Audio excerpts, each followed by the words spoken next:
Obviously, I think getting the bye would help us quite a lot because I think we're one of the teams that can make the most improvement in a short amount of time. But right now, we are looking pretty weak. So if we had that kind of break to go into the hyperbolic chamber and make some improvements on ourselves and maybe do some things that people are not going to expect, we can show up really strong in semis. But the most important thing is just making playoffs, obviously, and taking it one game at a time. And if we make it, if we're playing quarters, then we'll use that as another learning opportunity and an opportunity to show that we can be a finals team. Welcome back to the LCS. So we are gearing up for FlyQuest versus TSM. I'm Julian Pastry Time Card, joined by the caster who made it back when I needed him most for a TSM game. It's Joshua Jatleesman. It's good to be back with you, Pastry Time. Certainly good to be back. Crowd seems to like it too. With all that, let's take a look at the starting rosters. Loading onto the blue side, it's TSM. In the top lane, Broken Blade. In his LCS jungle debut, it's Speaker. In mid lane, Bjergsen. Bot and support, Sven and Smoothie. And their coaches, Zix and Peter. Yeah, has some thoughts on the jungle substitution, which I'll give in a bit. But on the red side, it is FlyQuest. We have Viper in the top lane, Santor in the jungle, Pobelter in mid, Wild Turtle, and Wadid in the bot lane with coaches Invert and Ka. And ahead of this week of games, FlyQuest have made their goals crystal clear. Gauntlet, gauntlet, gauntlet. Yeah, Viper shared that exact sentiment in an interview all the way back at the start of week 8. And they're just trying to make gradual improvements because they have those 40 championship points to go towards a regional qualifier with. Specifically, if they can get Pobelter in more positions to succeed, I think that's where they can find the most growth because they did have that one very strong game back in week 8. And they'll challenge those improvements versus a sputtering TSM that comes into the 11th hour with one last roster change. Yeah, and good news for them is, based on the results earlier today, TSM is locked for playoffs. But let's talk about this jungle swap for a bit. Spica is the third jungler that TSM has had in their starting lineup this split alone, and they spend most of this split just looking for the right person for the jungle. And they thought committing to Acadian would bring them a sense of early game clarity where they could improve. Although, as we have seen in the recent weeks, TSM has been sputtering, and it does look like they are now reaching to find some new solutions that might work. And based on a recent episode of TSM Legends, their former academy coach, Peter, has basically been their early game coach. So my theory here is that they are bringing in Spica because he is the most familiar with how TSM is currently looking at the early game. So that is why I think he is getting the start here today. Yep, certainly had a good look yesterday in the Academy quarterfinals. That team swept and will now be awaiting their semis coming up this week. But no rest for Spica, has to play now on the main stage as we'll catch up with the draft. Yuumi and Sedge, the first few picks. And just to run down the bans quickly, Aurelia, Riven, always nice against Viper, Sona, Silas, Azir, and Corki. So no real surprises here. Yeah, I think getting the Sejuani away from Spica is important because that is what he has shown the most success on, even if they can't lock down that Sejuani with the Aurelia, which is the duo that FlyQuest has loved to go with in the past. But early on, TSM being very predictable, very much the same as what they've been trying to do earlier with a very safe Ezreal Yuumi bot. Cool to see the Tristana though on the FlyQuest side. Yep. We'll see where that pick ends up, but it has been picking up in popularity, and it does seem like the standards are continuing. His second most played jungler on the year for Speaker, it is Jarvan, the selection instead of Sedge. Yeah, so really nothing given away by TSM so far, or really by FlyQuest in my opinion, aside from the fact that the Tristana is probably going into one of the solo lanes. So there is a potential that TSM would try and ban out a few AD carries, but for the most part, no commitments really need to be made as of yet. No, not at all. I'm curious to see whether teams want to target. I imagine solo lanes for these phase 2 of bans, and FlyQuest at least will stick in Akali as their first, and there's Kai'Sa actually from TSM. One important thing to note is TSM Academy game yesterday was in the Academy semifinals? Or quarterfinals. Quarterfinals, sorry. The MVP of that game was a Blaze Olive, the mid laner. And I do expect TSM to actually play very heavily around the mid laner here. In the incredibly small sample size of 2 solo games that were duo queued between Bjergsen and Spica 2 days ago, Bjergsen had 26 kills on Aurelia and then 15 kills on Kiana. And if you're ever bringing in a new jungler, especially a third jungler in a situation like this, it is easier to bring them in with somewhat of a singular focus. TSM has talked a lot about going back to basics and not trying to be too creative. And a lot of that can be, okay, let's pick a strong mid lane and try and win a game through mid lane priority, and that's actually what I would expect them to try and do against FlyQuest, who has had Pobelter this year struggling. So it would be a good place to try and attack. Certainly agree. We'll see exactly where they want to land, but FlyQuest still need to finish off their last few picks as we move into the second phase of picks now. Had again kind of continuing bans on the solos, so Jace and Twisted Fate were the final two. But looks like Sivir is the option here for Wild Turtle, giving the expected Tristana to her solo lane. Yeah, still don't know for sure if it is the Trist mid or top.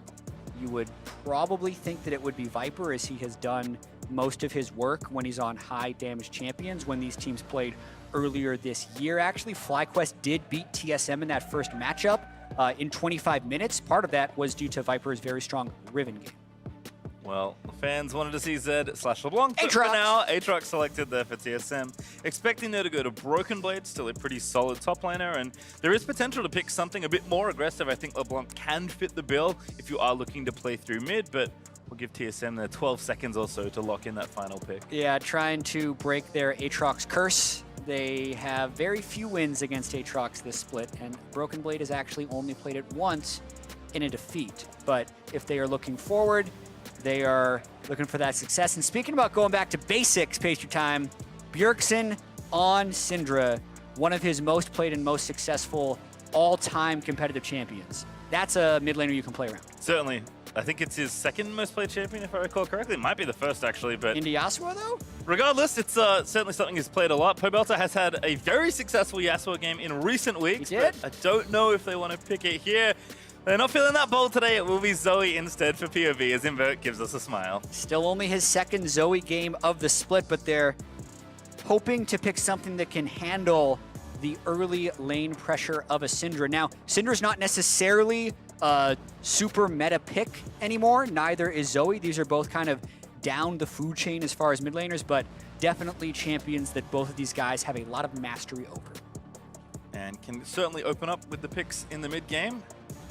Have to see how it all shakes out, but it is, as a result, it is actually Viper on the Trist, kind of as we expected. We actually already saw this matchup today. Haunter did very well into Licorice, despite the loss that Golden Guardian suffered.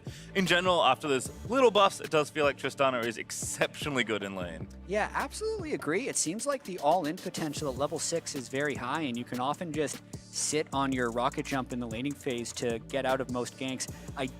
Normally, what keeps marksmen out of lanes like top is the fact that it's a very long lane. If they're naturally going to push, then as soon as a gank goes up there, they look to fall. Tristana, if you time it right, can buffer out of most strong gank attempts. So as players have gotten a little bit better at it, it seems like a little bit safer of a pick than you would have first expected. Yeah, and even though you can interrupt it, you need kind of very specific. Everyone thinks of like Thresh Flay is the best one. Jarvan EQ and Aatrox Q, not going to get the job done that often. So certainly curious to see if Viper can take over this game. I think he is kind of the central champion to look for, at least in the early game for FlyQuest. But again, for FlyQuest, I think it is a lot about playing through to the end of the season and maintaining some form towards that gauntlet. For TSM, even though they're locked, don't really want to end up in the pile down towards the bottom. You'd much rather finish with a better playoff spot if you can. You're absolutely right about that. And kind of thinking back through TSM history is, again, Reginald is back helping out the team. It has happened so many times before where TSM looks kind of middling at either the early point in the split or midway through the split, or even in sometimes, like back in 2015, they were 6th place heading into playoffs, and then they still made finals. So there used to be this expectation that TSM would mess around with stuff, then eventually settle into something they liked and make a run through NA. That stopped, really, 2 years ago. And then last split, it felt like they got things together around week 5. And they went on that huge run, made it all the way to finals, and people expected them to then just break through and be amazing this split. Definitely not true. And they're back into this phase of kind of feeling things out. And there's a definite feeling of uncertainty in the fan base, either if you want to see TSM succeed or if you want to see them fail. Like, what is actually going to happen? And especially when they pull in now their 3rd jungler of the split, an 18-year-old playing his first game on the LCS stage in week 9, 1 week before playoffs that'll grant potentially a world slot for the winner. It's really impressive. Well- Sorry, it's really interesting to see. Well, we'll see if we can get a little bit more clarity because Ovally is standing by with Peter Zhang.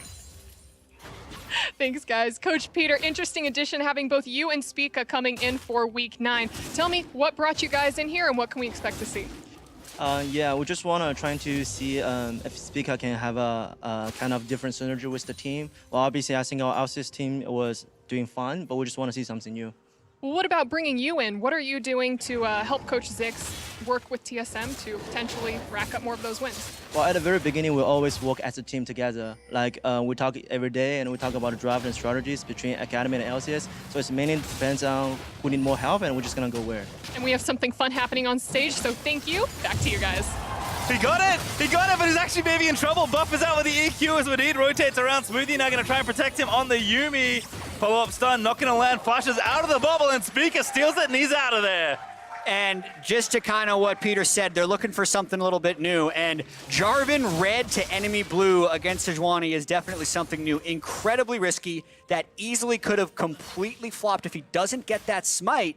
But he does. He's able to sneak out, burn his flash. It sets Santorin back in the jungle. It means he can't gank early, and it will allow both Bjergsen and Sven to push up a little bit in lane, knowing that the Sejuani was denied that blue buff. But that's the type of spicy stuff you bring in a first-time jungler for, Pacer Time. I mean, he certainly has come from the depths of NA solo queue. Very impressive in that regard. And I think he's been ramping up slowly in Academy and becoming a more rounded, better competitive player. But again, I think his big thing is bringing some X Factor, and that's what that was as we're looking top lane now. Viper getting that early push going. Already 10 CS ahead here on the Triss, so it does seem like the early Triss laning power is holding in this matchup. Yeah, and FlyQuest needs to try and use this new TSM roster against them, not expecting a huge amount of synergy between TSM's jungler and the rest of TSM. So Santorin playing around topside, playing around his strong side jungler, knowing that even though he got his boost stolen away,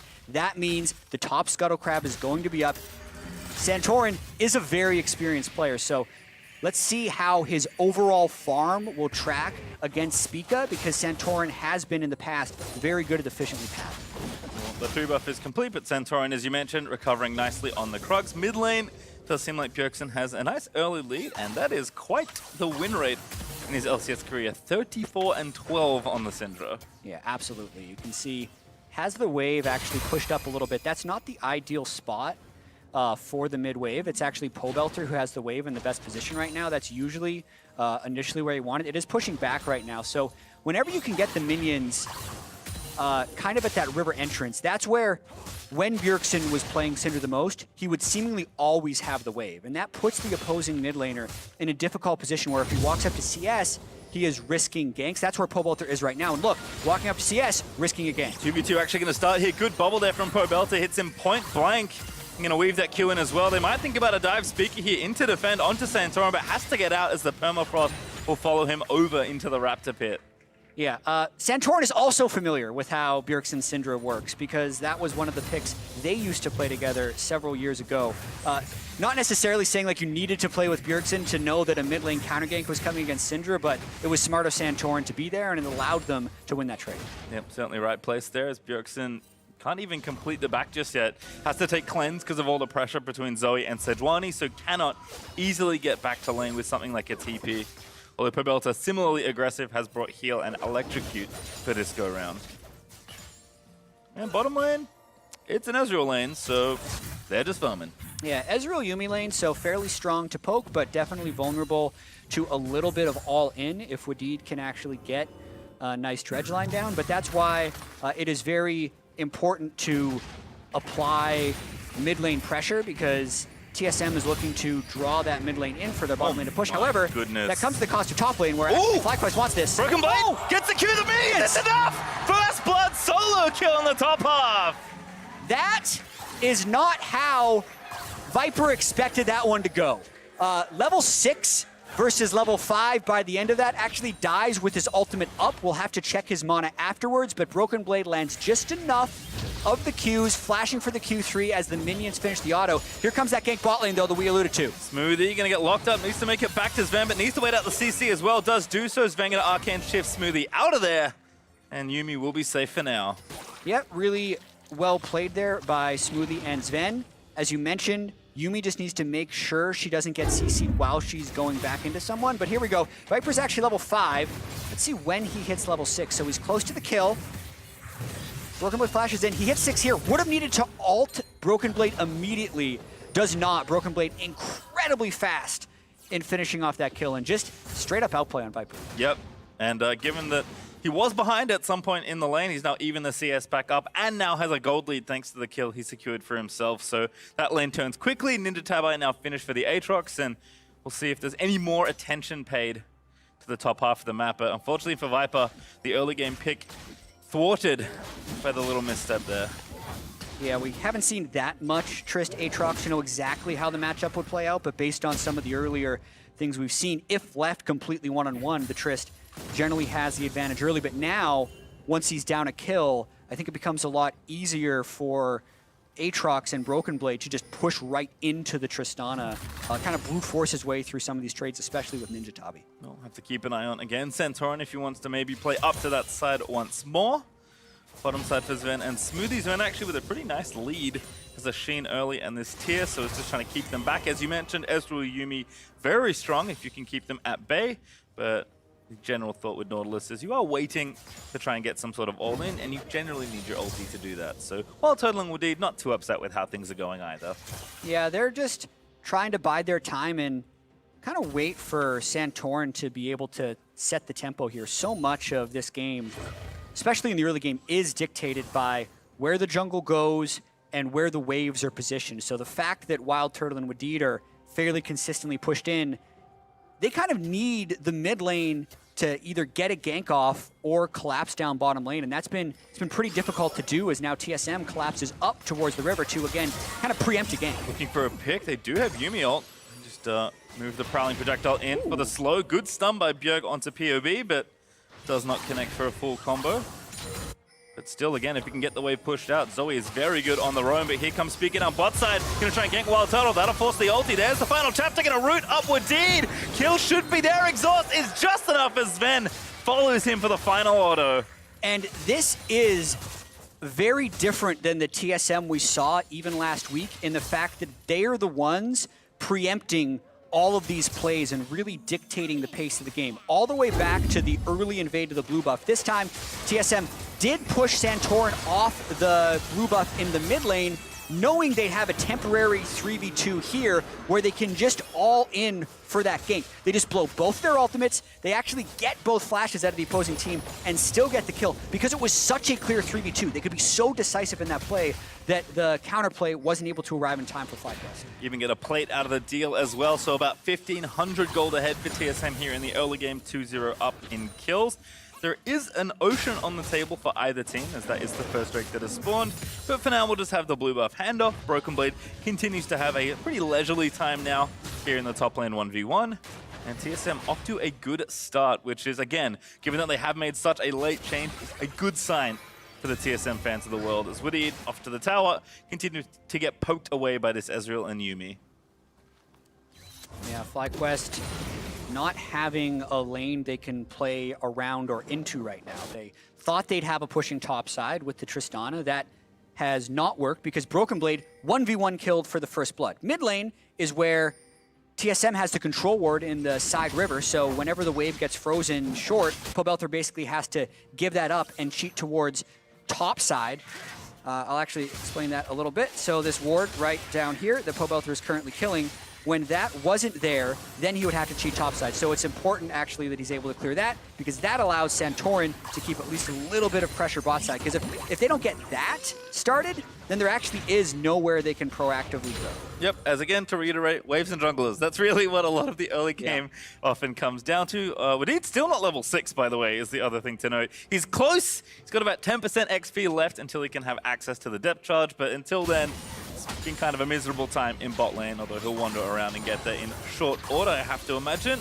Also blue buffs for both mid laners, so we expect to see the farm game be even faster as they both look for priority, but it does seem like TSM is settling in for a little bit more slow going of an early game. I think they're happy with the lead they've built. No need to rush into anything, which has certainly been the TSM way for quite a while. Right, and you also want to compare their early game a little bit more to the style of TSM Academy, because they have mentioned that they have actually tried to change their early game style. But here, Spica a little bit ahead of the play. Good grab with D. They're going to be the first one after the final chapter from Smoothie. Going to try and lock it up in a 3v3. Sven getting out of there. Spica, though, maybe a little too early as POB is going to make that first roam. Santorin already kills Sven. What a great ult onto the J4. Into stasis goes Spica. The Q missed time, but Turtle able to grab it nonetheless. Yep, misspoke there about Spica being ahead of the play, because it was actually mid lane, the control ward we talked about earlier that allowed Pobelter to kind of move slightly towards the river, means FlyQuest get a 4v3 down in the bottom lane, pick up a double kill, and a very important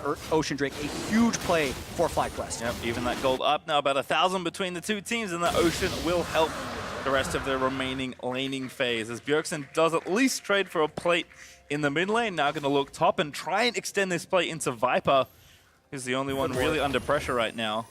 Very good ward, right, that saw Bjergsen walking over. Means Viper was smart enough to stay away from the tower. But watch this one. The big thing to keep your mind on is actually the mini-map with Pobelter way ahead of Bjergsen on that play. So even though Spica was there for a 3v3, not prepared for the 4v3. Here they go for Pobelter, though. Mid lane, burning 2 ultis already. Pobelter going to flash out of there, and now actually the counter kill might happen with Deed. Going to look for the engage hook, not going to land. Pobelter still going in, though. Going to find some poke with the portal jump on the way out. So attempt thwarted there in mid. Pobelter did have to burn the flash, but not a bad trade at all, given the situation.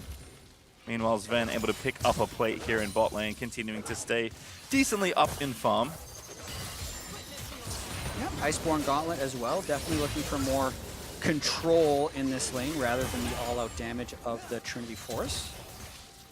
Trying to chip away at turret plates. It looks like it is currently 5 plates to 1, which is actually accounting for most of the 1.3% gold difference.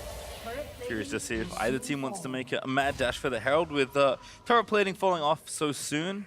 It's not as valuable, but taking the first turret always is, even if you don't get the extra gold from the plates. But as you said, it does feel like TSM want to play things maybe a little bit more slowly. For a team that has done a lot of soul-searching, it feels like, about what kind of style, what champions they want to play, I feel like they've almost come full circle. I think that's what happened when they struggle so much throughout the regular season. They played a ton of different styles. You thought maybe TSM was going to try and be a faster-paced team. In recent weeks, they've just tried to slow things down more and more, and here it is generally slow early, but here's Santorin. Getting aggressive gets the once steal. Again. Nice steal there, paying him back finally for the blue buff at level 2. And you can now start to see the Nautilus-Zoe Sejuani combination really apply so much pressure to TSM's map. Every single time POB can leave, he just does stuff like this. Bjergsen now going to be the next target. Permafrost going to land. There's a good bubble. Bjergsen insta-cleanses out, but he still gets caught by the ulti of Sejuani. But now Spica diving in, able to grab the counter kill. Bjergsen managed to live through it all. Another TP in from Broken Blade. Going to try and make the trade happen here. It's actually Sven and Smoothie take it all back as they port the cat in. Santorin going to get stunned by Bjerg, who stayed just to make sure that could happen. Now Wadid is dead, and they'll chase Wild Turtle down, but he's safe under the turret. Sometimes the game is very tactical, and it's all about which ward you get in which river and who has bot side river control. Other times, you just have to make an outplay. And there was where Bjergsen was completely outnumbered by FlyQuest because FlyQuest had played the bot side river control, but he doesn't quite die. TSM double TPs in thanks to the Yuumi Ezreal interaction, brings yet another with Broken Blade, and we're going to watch this one more time. So Bjergsen does get hit by the stun, but right there, because his cleanse gave him CC reduction, his stun didn't last very long, able to dash out of the Zoe Q1 and Q2. Spica flies in for the final kill, and then you think it's just going to be 1. By the way, it's a Yuumi game, so it's 2. And they just are able to bring more people to the party after the dive didn't work to kill Bjergsen. Bjerg even getting the assist gold there as Broken Blade keeps in to make sure Total can't join the fight for FlyQuest. And a couple kills up for TSM, a lot of plates in their advantage as well. No tower shattered just yet, but the Rift Herald is a decent objective to take nonetheless. So Spica will start it, and with Smoothie roaming up and Bjergsen and Sven still being here in the central part of the map, it seems like the objective does belong to TSM today. Yeah, and zooming out a little bit, this game is still quite close. If you think about how FlyQuest can transition towards a teamfight phase with double AD carry of Sivir Tristana, mage poke damage with Zoe, and then a potentially very strong front line with Sejuani Nautilus, that is a very standard and strong team fighting composition. So still, FlyQuest in a position where they can make plays. Looks like Cobalt found a redemption on the ground, trying to clear that minion wave there. Bubble gonna land onto Speaker, but he'll be okay. Maybe not, though, for Broken Blade as he gets ulted by Santorin. He's gonna be forced to flash out, depth charge, walks the other side, but towards Turtle he goes. Cobalt are gonna blow him up. Smoothie, not enough heals in the tank to save him. And FlyQuest shows the coordination right there. They just bring 5 people into the mid lane, use their very strong CC combos combined with On the Hunt. They just run TSM down because TSM didn't have 5 people there, and the timing is absolutely right. They get mid priority right before the second Drake of the game. Yep, Mountain Drake, always good to have, especially when you have 2 marksmen on your team. We've seen a lot of Trist stick in the side lane, try and demolish the towers, playing like, I guess in some ways, like a normal carry top laner. But still a great Drake for them to get. FlyQuest secure their second of this game, continuing to stay very close to TSM. Yeah, you could definitely make the argument that FlyQuest is now up in this game. The plays that TSM was initiating in the early game have now been FlyQuest making the plays. The 4-man dive they did bottom lane. Even the failed dive mid lane was initiated by FlyQuest, as well as that successful fight they just had in the mid lane. And now just kind of watch the cooldown of Santorin Sejuani ultimate and Wadid's Nautilus ultimate, because when those are up, FlyQuest is on the offensive. When those are down, it's TSM's turn to try and make a play. That's really well played by Svan. As soon as the spell shield popped off, getting aggressive. Pobelts are going to get locked up and stunned over the wall. Almost there. There's the Cataclysm in from Speaker, but POB able to get out of there. Couldn't quite find the follow-up stun after the great chain from Broken Blade, but they still get mid out of.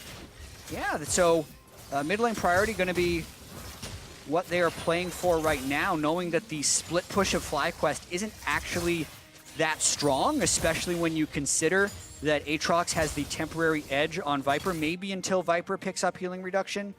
So really, now that you're looking at FlyQuest ultimate, Santorin, Sejuani almost back up, Nautilus ult back up. Let's see if they can make a play mid to try and get back that mid lane priority. Also, keep checking Speaker's inventory to use the Rift Herald and try and take a turret. I thought they were trying to take 2 in mid, but didn't have time to drop it when the fight started. So still want to get something for the objective. Again, you can't get played, so at least get a turret and try and get a little bit of gold out of the deal. Looks like down the bottom side we go. I think Speaker's decided exactly where he needs to be dropping this Herald, as TSM is continuing to stay coordinated and try and knock down towers. This time FlyQuest decide not to defend it and will give this tower up. Yeah, you wonder if TSM's going to go for 2 here, because this Rift Herald is basically unneeded. You almost wouldn't even want him to lose health on that first charge, so TSM does kill the turret first, and now it is giving a fairly strong tell where TSM could be going next. Nice. They can catch Viper, though. All right, let's see if FlyQuest tries an initiation here on this charge. Can shift forward. Santorin want to look for here. Stunned, though. Going to get followed up by True Shot Barrage, so chunked out relatively low. Rift Herald, though, does get killed, so the tower stays healthy enough, although TSM will push in for at least 1 more wave, and looks like they do have enough firepower after poking out Santorin to indeed get the second turret they were looking for. Yeah, quality push by TSM right there. Getting good value out of a post 14 minutes Rift Herald. Unable to get plates, but still getting that interior turret. Going to be good gold in their pockets. Makes sense that you want to attack somewhere where you can more obviously find picks. I think they've combined Yuumi Q and Syndra Q+E nicely throughout a lot of these sieges. FlyQuest, to their credit, having not picked off too many times, and TSM will have to watch out for the Sejuani ultimate in particular, but for now it does seem like TSM just kind of methodically, you know, doing the obvious play, but sometimes the simple play is the one you need to do. It's often the one that gets you the most gold. Absolutely. I should say most gold easily. Killing the enemy many, many times over gets you the most gold. But not easily. Yes, but not that easily. Usually they fight back. Yeah.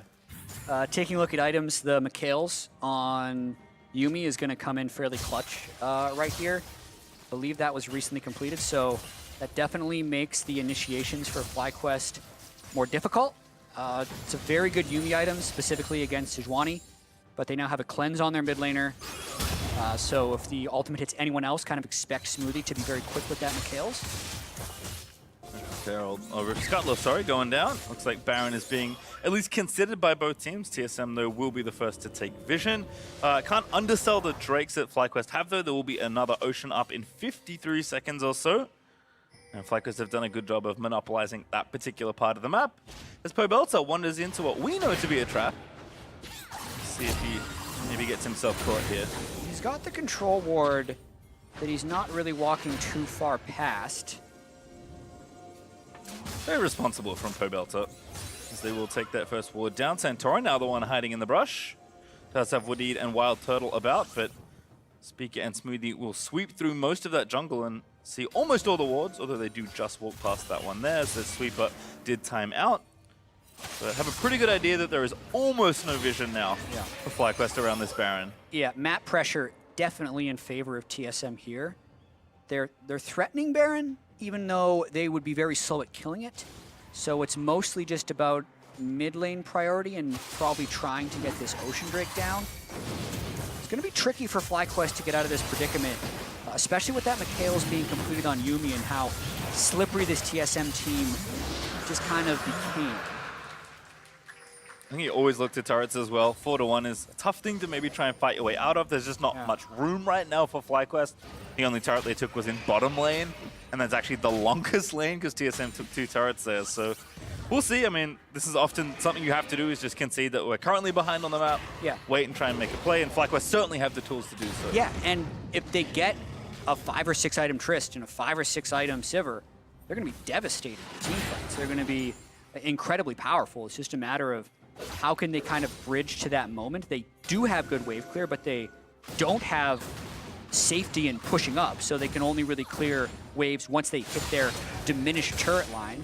And then at that point, it's about trying to sneak in and get these wards down, which TSM is kind of mobbing around to clear out. Everywhere you see Spica killing a ward, he's got a teammate or 2 near him. So TSM trying to take few risks, but they do need to make sure they capitalize a little bit on this map pressure. Ooh, that bubble hit someone. Broken Blade, they're going to find Santorin. Slow going to land, but no follow-up CC to be found. Still a ton of vision here for TSM and FlyQuest red side jungle. There is just not a lot they can do to check this area. In fact, they'll even commit Sven's TP just to make sure the top lane tier 2 will fall.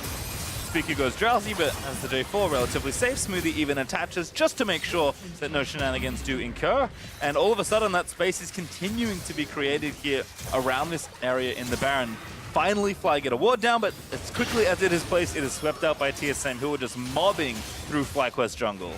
Yeah, the good thing for FlyQuest is they do have 2 blue trinkets still available, so any type of hard vision denial might not work, but they catch Pobelter a bit. Dirks actually did use his ulti, but wasn't enough to kill POB through the heal, it looks like. But he does burn both summoners, and only the final chapter and Syndra's ulti burnt means it's not a bad trade for TSM, who continue to apply pressure here in mid. Pobelta, though, firing back. Santorin, in he goes. Under Sven is the one they want, but Speaker has to get out of there. FlyQuest, do they have any follow-up here? Viper going to arrive on the scene finally. Sven, they're going to Arcane Shift out Speaker, the first target, but Pobelta committing that flash he picked up, trying to clip someone, but cannot find it. Yeah, definitely FlyQuest trying to make a stand right there, expending the Sejuani ultimate as TSM got a little bit aggressive, trying to push that mid lane second turret before turning towards Baron Bates. With Mountain Drake coming up in 2.5 minutes, though, I don't think TSM needs to rush into a Baron force. It would be probably more prudent to get that Mountain Drake so that the Baron threat is much faster, since a Iceborne Gauntlet Ezreal and a Syndra with a tank Jarvan are actually very slow Baron killing team, all things considered. Mountain Drake would help with that. Certainly would. Imagine TSM will continue a pretty methodical approach to this game. Broken Blade hanging out in the bottom half of the map, very happy just getting this long lane pushed up and again causing pressure around the Baron area. I mean, Viper is picking up farm, he's got 2 items, while Turtle's actually working towards item number 3, so those carries are starting to hit some breakpoints. I think you want to look for them to both have 3 completed items before you can say that, okay, they're ready to go. But again, FlyQuest are not being provided very many opportunities, so at least the ones they're taking make a lot of sense, but can be tough, especially with the Mikhails that you mentioned that Smoothie did use in the last fight. Yeah, if Wild Turtle gets Infinity Edge, the conversation of this game changes. I think at that point, FlyQuest would try harder to actually force 5v5s towards the mid lane. At this point, they are still in that wave clear pattern. But if they can get strong enough where they can really force mid priority with 5 people, the game does change. So it'll be a pretty tight timing for TSM right here. They're still vision controlling. I still think they should wait for that Mountain Drake, and then they'll have a small period of time where they can really try and force for that Baron. See Broken Blade just pushing the wave and collapsing with his team. TSM might be cooking up something a little more aggressive here as they want to push this mid lane tier 2 again. Sven pretty good at poking the turret down here with the Ezreal W. Goes to sleep, goes Speaker, depth charge in onto Sven, it's gonna land. FlyQuest going in again, try and find the fight, but Speaker with the Cataclysm actually gonna set it up decently. But Broken Blade, good ult as well from Smoothie to follow up, and no one dead as Broken Blade over the wall to safety as Viper can't quite find the vision for the final auto. And when these 5v5s are happening, Pastry Time, FlyQuest is having the advantage. TSM just keeps kind of walking up to that second tier turret. No real initiation plan, almost just waiting for FlyQuest to fight them. And in the front to back, even before Infinity Edge comes in on either of the carries, FlyQuest starting to get a lead. So that should give FlyQuest a fair bit of confidence that their current plan is working. Also, TSM kind of just undid all the work they did around this Baron. Oh, Turtle! Wild Turtle, though, picked off by Sven. That just can't happen. There's a ward right there. He's all alone. The rest of his team is off clearing vision. They've been winning by sitting at the turret and farming off. That 40-second death timer opens up so much on the map for TSM. Yep, don't worry about what I said. TSM back in the driver's seat of Turtle's mishap there. They'll take the mid tier 2. Already working on the Drake, and Pobelta eating the Syndra ult does get away as they don't have quite enough damage to finish it off. Speaker actually did rejoin. He was starting the Drake, but he'll now move back down with the rest of his team. And even though Turtle will be back for this Baron, significantly larger of a threat now that TSM will have this mountain. Those are the types of plays that FlyQuest need to clean up before the regional qualifier. Sven is right there. And Bjergsen doesn't even assist on the kill. So 1v1 kill by Sven. Wild Turtle should not have been there. Here's another fight though, 5v5. Trying to set up this flank around the Baron, looking for some sort of bait. Speaker already tanking off what he can. Drowsy goes Broken Blade, Bjergsen over to kill Wadid, and everyone else from TSM still alive as Speaker will finally fall to Wild Turtle. Sven though, in the middle, getting healed up by Smoothie, playing battle. Ezreal gets his way out of there somehow as Bjergsen nails the triple kill. Just a huge fight win for TSM. They do have the Mountain Drake right now, but they actually look like they're opting to recall. Can they reset this if they want to? They actually can. If they use teleports back to pressure the Baron, that might be what they're going for as Bjergsen gets the mid wave pushing. Let's see. With 3 dead, you'd expect them to try and make a play around Baron and the jungler dead. Does feel like they're kind of lacking that killer instinct right now, though, as they're just kind of soft resetting the map Pastry Time. Yeah, expected a little bit more, but I'll at least take this fight as FlyQuest had the right idea here. Yeah, FlyQuest was kind of in a mode where they felt like they had to force a fight with all the map pressure they had just lost. Wadid goes down early, and then kind of watch Broken Blade with the Yuumi attached to him for most of the fight. Zones out about 3 people on the team as the backside of the fight with Bjergsen and Sven kill off everyone else. Definitely pay close attention to the Aatrox Yuumi mega heal interactions in some of these team fights. It's a very, very strong combo for the champ. And looking down, there is only one Executioner's calling currently there for Wild Turtle, although there is a Morello, also up for POB. So they have the reduction, but they hit the guy. Broken Blade certainly had enough in the tank to get through there. As poke onto Wadid, looking for another catch. Nautilus, not that tanky. Sven getting aggressive again. Final tap to getting burned. Yuumi kill! Oh, Sven, he stole it, but it's still good enough for TSM as Speaker. Gonna dive in under the turret onto POB. They're gonna look to take the turret as well. Broken Blade taking up what he can as Smoothie continuing to heal up the Aatrox. Broken Blade though does fall. Speaker low. Doesn't die though. Again, Smoothie with the saves. And maybe thinking about turning it back around. They've opened up the inhib. They're feeling confident. Yeah, I mean, just keep grinding down that mid lane is what TSM is doing. Sven, a very fed Ezreal, gets the solo kill basically at the start of that fight, but since they didn't actually get onto Viper or Wild Turtle, it made that extended fight fairly difficult. Weird game so far, but watching this one more time, Wadid is poked out before FlyQuest can engage for that fight. Massive amount of damage onto Viper, and that just kind of cues TSM to turret dive, but because they don't get onto Wild Turtle, watch him on Sivir in the back of this fight. Ricochets out the wazoo, and then Pobelter is actually the one who picks up the kill on Aatrox. And here, Sven is caught out We will have to get the replay of that one. This game, Pastry Time, feels like it's on this slow, methodical front. Then Turtle gets caught. Then Sven gets caught. And now it's FlyQuest. You could just take control of the game if they get this Baron. Yeah, Viper TPing in. FlyQuest are committing for this objective. TSM, no vision. This Baron is burning down as well. They're going to have to get in there. Speaker, do you have it in to find a steal on your first? Oh, the debut! He does! Speaker comes up with the steal on the Baron and just rout FlyQuest out of the Baron pit. Oh, man. And they might be able to push up mid after that one, Pastry Time. I don't even know what to say. I couldn't have written a better script myself. Oh my goodness. He gets the completely clutch steal. That's one of those things where TSM could be begrudgingly happy. They're going to try and end off of this, although FlyQuest has 4 live. Yeah, TPing in, Speaker out of there. Sven, though, going to join the fight. It's 5v4 for a small amount of time. Swedid is actually respawning, but Björk unstoppable as Speaker combines to dunk. Pull Viper into the ground, and now Wadid again, the first target. Drowsy in on there, but Smoothie is just zipping around. Zoomies everywhere, healing up the squad, just making this push last unnecessarily long amounts of time. Broken Blade flashes in for what could be the final Q. They'll get the root while Total low, but back towards the fountain he goes, and TSM, they're still pushing here. Yeah, they still have all 5 people alive. Yumi's keeping them up at very low health points. FlyQuest gonna have to try and make a last stand. Sven, though, continuing to poke down. He's just so strong. Broken Blade, unafraid, will tank with the GA. Nexus turrets are going to fall. That Q straight to the face. Going to get them yet another one. And TSM just determined to grind through FlyQuest all the way through mid into the Nexus. TSM going to pick up the victory. Oh my goodness. What a weird ending to that game, Pastry Time. What do you mean?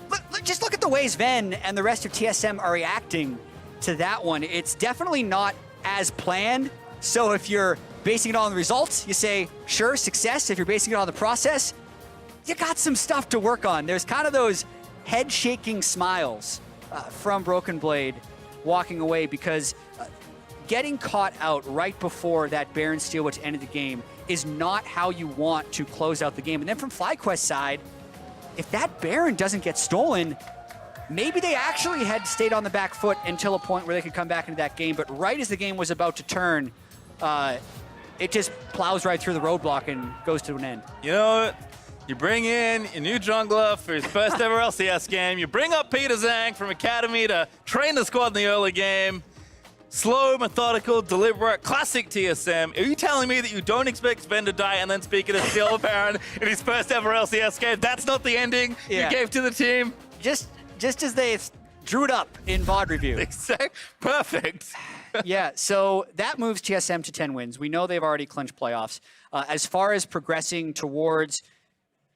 TSM's progressing towards playoffs. FlyQuest is progressing towards a regional qualifier. I think there are things that both teams can look at in this game and say, that's good, we want more of that. And there's actually several things where they also say, okay, we still have a lot to work on. Because if they want to take that type of game towards Xmithy and Team Liquid, you don't get the Smite steal if you make it in against Xmithy, most likely. But often, you don't even get into the pit, right? So again, this is probably the 3rd week in a row TSM has won a game in a way they're probably not happy about. So it's good for them they picked up the win with Spica, but still, plenty to work on. Entertaining for me, educational for them. For more on that win, Ovali is standing by with TSM's rookie jungler. Thanks, guys. Spica, first 5 minutes of the game, you steal their blue buff. To end the game, you steal Baron. Are you kidding me? Tell me about this game, your first game on TSM. I was a little bit nervous coming to the game since we only have 2.5 days of practice. My academy coach asked me during the night, can you come or can you play LCS scrims tomorrow? And that's how I started. Tell me about that moment. What was it like for you? Was it shock or happiness or just confusion? When Parth messaged me, I was really nervous. I was like, did I do something wrong or something? I wasn't sure what he was talking about, but after that, I was like, yeah, I could do it. I'm confident in my ability. And it showed today. We talked to Peter right when the game started, and he said that they were looking to try you out to see how well you synergized with the team. So was it easy to synergize with everyone? I think it was a lot easier since Peter was there helping me. He was my academy coach, and now he's helping LCS. So the transition was a lot easier than expected. What's it like working with him as a coach, since you know better than probably the main team right now? Peter's a great coach. He taught me a lot about how to jungle, and I think he's the one that allowed me to play as good as I can today. And let's talk about Academy, because before coming in here, you swept Team Liquid Academy 3-0 in quarterfinals of the Academy Championship Series. Tell me about that. Tell me about your success in Academy and how it translates to LCS. I think one big factor for the quarterfinals was the fact that I playing in the LCS scrims. I learned a lot more playing with these great players like Bjergsen, Sven. They taught me a lot about the game, and that's how I was able to sweep TL. And tomorrow, you actually have Team Liquid, the main roster, as your opponent. So are you going to sweep them like you did TLA, or are you ready for that game? I hope it's going to be a 4-0. 4-0, I like the confidence. Spica, thank you and congratulations again. Back to the State Farm Analyst desk. Whoo! I think a star was just born, my friends. Spica coming in to help TSM snag a very crucial victory in securing playoff positioning. We've brought assistant coach Artemis onto the desk from Clutch Gaming to help us out and break this one down. So many questions around this substitution to kick off the day. I think he just answered a number of them. I told you guys at the top of the day that he was going to kick ass. He's been doing great in Academy, and then coming in, he only had, like he said, 2.5 days. But I guess he's a really quick learner. And also, I guarantee you, Sven must be thinking about buying him a really nice dinner after that one, because he just saved the game for TSM, and a little bit of Sven's skin, too. Well, without a doubt, a highlight play to close it out. We will work our way towards that highlight play. But I want to start with a matchup that we've seen now a number of times in the LCS, Aatrox versus Tristana. Tristana, the new hotness. Aatrox has been a mainstay in the LCS all split long. We've got you on the desk, Artemis. Help me understand why Tristana is now coming to popularity, and in particular against Aatrox. Sure. So we saw a lot of these really abusive range top laners get nerfed and sort of fall out of pro play, and naturally, I forget who it was. Maybe it was Faker started playing Tristana in solo queue, and people realized, wow, this champion Boy will tell you it was him. Boy, right? The North American talent. Right? He's the three. Exactly. The boy genius. Exactly. But it's a champion with high burst, high kill potential in lane. It takes turret plates really well. It always pushes. And like you said, Aatrox has been a staple blind pick in competitive play for a long time. And this matchup isn't so straightforward for either side. I think both players probably felt comfortable going into that matchup. It was probably a matchup that they expected to win, both of them. And it's really just player difference at that point. Better player wins. So when you say both players expect to win, explain to me what Aatrox winning looks like versus what Tristana winning looks like in the lane. Sure. So Aatrox, in a perfect world, he's going down 5 or 6 CS. He's not losing his turret plates. He's mostly going 5-5. Eventually, he's going to slowly lose priority, most likely. But if he ever gets a good trade or a solo kill, he gets that right back. If Tristana is getting everything she wants, she's jumping in for solo kills multiple times. She's taking every turret plate. She's snowballing the game after execution. I want to ask for clarity, though. What do you mean by 5-5? Like, that's not 5 kills, 5 deaths, No, right? sorry. So 5-5, we mean 50-50 or 5-5. This means there we go. pretty much an even split. If Aatrox goes even in this matchup, he's super happy. Well, it's also one of those matchups where you can tell it's really volatile, because the two times we saw it today, the Tristana got 2 kills, obliterated the turret. Aatrox could barely be seen in the same lane. And then this game, Tristana goes in for one of these jumps like you're talking about, kills herself, and then suddenly Aatrox is taking turret plates against the Tristana. So, you know, when you talk about these 50-50 matchups, there's even a difference in what you mean by that, because it can be 50-50 where someone wins the matchup by 10 CS, and then there's these kinds of 50-50 where you get blown out. Right, exactly. You know, as soon as it tips very hard in one direction. So that's what was going on in the top lane. But now I will return to our jungler point, because one of the things we talked about with Spica coming in, there was this idea that Coach Peter, always known for early game strategies, would be aligned with Spica on what to do early on here, and I think they caught their opponents off guard. In the Academy team, TSM has been very aggressive early on. They always look for finding new ways of getting advantages. And so when you're Jarvan and you have a blue side start, it's very easy to go for this invade, knowing that you have a Yuumi on your side that can also push. But on the flip side, it means that the other support can also collapse, because he has a much quicker access to the blue side, which puts him in a very dangerous position. I mean, the nice thing is, at least TSM seems to be on the same page with these invades, because even though Spica's getting caught out here, the rest of the team is starting to come out and help. You know, you have Smoothie showing up with the Yuumi to come in and hop in. Yeah, and they do have bot priorities, so this is relatively safe. And if Sejuani does get that blue, she's so happy. Jarvan wasted so much time. So it's a little bit of a coin flip there at the beginning of the game, but Spica got the smite, managed to get out alive. So overall, fantastic start. Right, another 50-50 situation, but Yeah. you get it, and it bodes very well for the team. I do want to roll us forward now to 15 minutes where TSM finds a sweet 3-for-1 in the mid lane. Let's take a look at this. And this is another one where it's the team rallying around Spica to make sure that the play works out. Here, Bjergsen, really fancy feat to make sure he actually gets out of this alive. And from here, you can back off and say, okay, no one's dead. But Spica goes in to get this kill, which forces these TPs and collapses. Exactly. Like for many other teams, that's a dead play. Syndra's going back to base. You're going to give up some vision. You're going to be fine in about 30 seconds. But Spica goes in, Cataclysm's 1v3, and his team's like, oh my god, Spica's going in, guys. Like, let's TP and help him. Really decisive, aggressive play from somebody who's never been on the LCS stage before. I was impressed. I mean, if you watch some of the best teams in the world right now, just earlier we saw Fnatic versus G2, the best trait about these teams is how quickly they're capable of doing 5-man plays. Just out of nowhere. Into one it's play. like, oh, there's a one, suddenly everybody's there. And that looked like one of these top teams making a 5-man play out of seemingly nowhere where everybody's willing to collapse and help each other out. And that's kind of the idea behind teamwork, rallying around the teammate, making sure that if they're not okay, you're not okay, and you got to do something about it. And you touched on it right at the top of the replay, Mark. Bjergsen, the driver for TSM, the one we talked about who needed to turn things around after a couple weeks slump here for the mid laner for TSM. Beginning of that replay, kind of put on a bit of a show, and you're starting to remember the greatness that is Bjergsen, his ability to pilot a champion like Syndra. Yeah, I mean, he is often, you know, the main guy that people focus on for good reason. It's always nice when there's other tools around him to help clean up these kills, so it's not just him having a great outplay for no reason. Okay, but now we get to the scary part for TSM. Here's the other shoe. Yeah, right. The shoes have got to drop. Here we Chat go. says this is a way that TSM wins the game that they will not be happy with. Sven, deep in the enemy jungle, wants that red buff getting caught. Well, he doesn't actually have vision. Why is he here? You know, just why is he here? His team is in base, and he's going for red buff by himself. You know, FlyQuest could have won the game off this play. This was absolutely insane.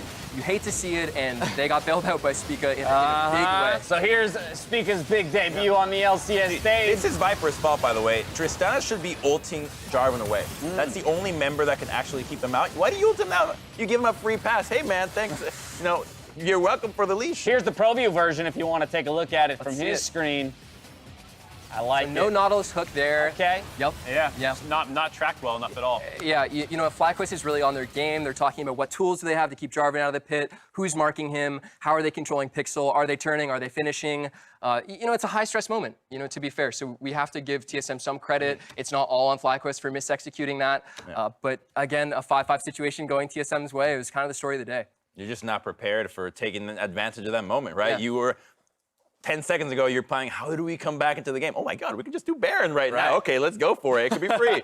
And I think that's where this becomes a little bit tough to analyze holistically, right? Because you look at this win, and it does wonders for TSM from a standings point of view in securing playoffs. But by the same token, as Jat mentioned, from a team perspective, you're not necessarily happy about the fact that that's how you had to win.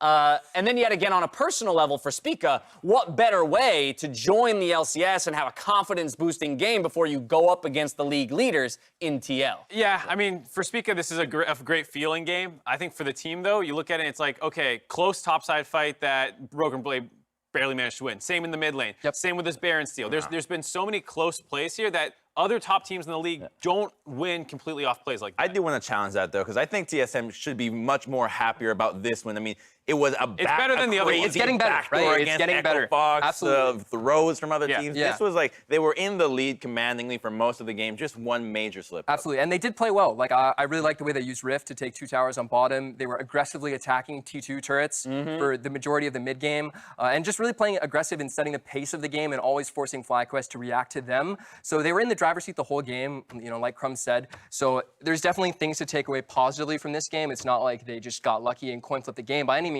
They were clearly the better team, but definitely still some work to do. I mean, for what was a suspect substitution situation from our perspective, this was a very nice win for TSM to pick up. Game 5 is coming up after the commercial break. Team Liquid load onto the Rift opposite Echo Fox, so don't go anywhere.